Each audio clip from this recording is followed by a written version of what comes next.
a estudantada de direito, os advogados militantes que por acaso estejam me acompanhando e pessoas interessadas, de um modo geral, nas ciências jurídicas.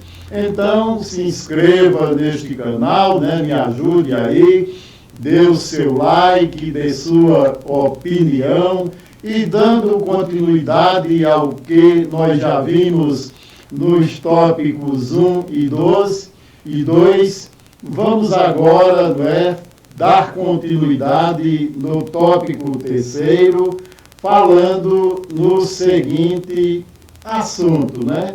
Então, vamos lá, minha gente, né? Vamos falar um pouco e nos adiantarmos mais sobre alguma informação que certamente vai ser de grande valia para você, porque a minha intenção aqui não é justamente ensinar, mas sim justamente levar certamente alguma informação. É esse o meu objetivo. Não sou professor, mas quero compartilhar com cada um de vocês parte de meus conhecimentos. É esse o objetivo. Então, vamos lá, né, minha gente? Vamos lá, né? Vamos lá ver o assunto, né, que nós nos propusermos a falar com vocês. E hoje vamos falar a respeito do aparecimento e desenvolvimento do ser humano. Pois bem, né? A princípio, não se pode falar que existia direito algum nas primeiras aglomerações humanas, né? Sobretudo na Idade da Pedra, como bem demonstra a história, né? A vida era rudimentar. Evidentemente que a gente tem certeza, e isso a história da humanidade nos tem demonstrado, né? De outra forma não poderia ser, evidentemente. Então isso foi fruto de um processo, como já frisei, né? Como já disse anteriormente, foi um processo longo até chegarmos à sociedade moderna atual, não é isso? Com relação ao desenvolvimento do ser humano, se trata de uma matéria deveras complexa, não é isso? Porém, pelo que se pode saber, o Homo sapiens, né, comparado ao ser humano moderno de hoje, surgiu entre 200 a 150 mil anos atrás, né? E isso no continente africano. Vejam bem há quanto tempo surgiu o Homo sapiens, né? O homem que aparentava, né, ser igual ao homem de hoje. O homem erecto, né? O homem com o cérebro mais desenvolvido. E isso, vejam vocês, né, que dista um determinado tempo, né, de 200 a 150 mil anos passados. Então, vejam vocês que o processo de desenvolvimento do ser humano não é nada fácil, né? Ou não foi nada fácil esse desenvolvimento, e muito pior ainda será ou é na realidade, né, a compreensão de tudo isso, né? Nem a ciência, como a gente sabe perfeitamente, tampouco qualquer outra corrente de explicação tem um ponto certo e determinado como tudo isso veio a acontecer. A gente sabe que teorias existem muitas, mas certeza em si mesma ninguém tem absolutamente nenhuma. A melhor explicação ainda é a da ciência, mas existem muitas controvérsias, não é isso?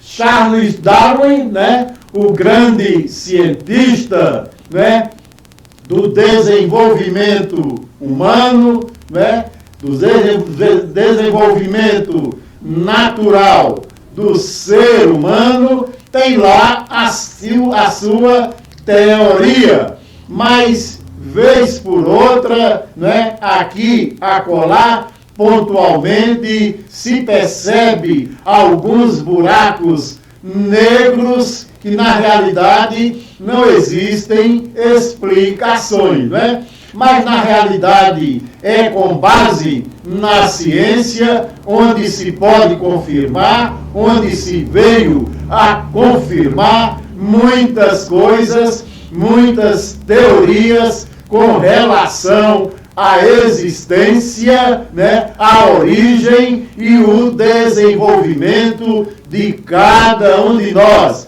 o desenvolvimento do ser humano, não é isso? O que na realidade se sabe é que algo como agrupamentos, ajuntamentos, né, espécies de convivências tribais vieram a se formar, sem nenhum, evidentemente, regulamento para se conviver como se fosse uma organização social. Evidentemente que nada poderia ser como no mundo de hoje, né? Que a gente vive em sociedade jurídica e politicamente organizada. Naquela época, evidentemente, não existia absolutamente nada disso, né?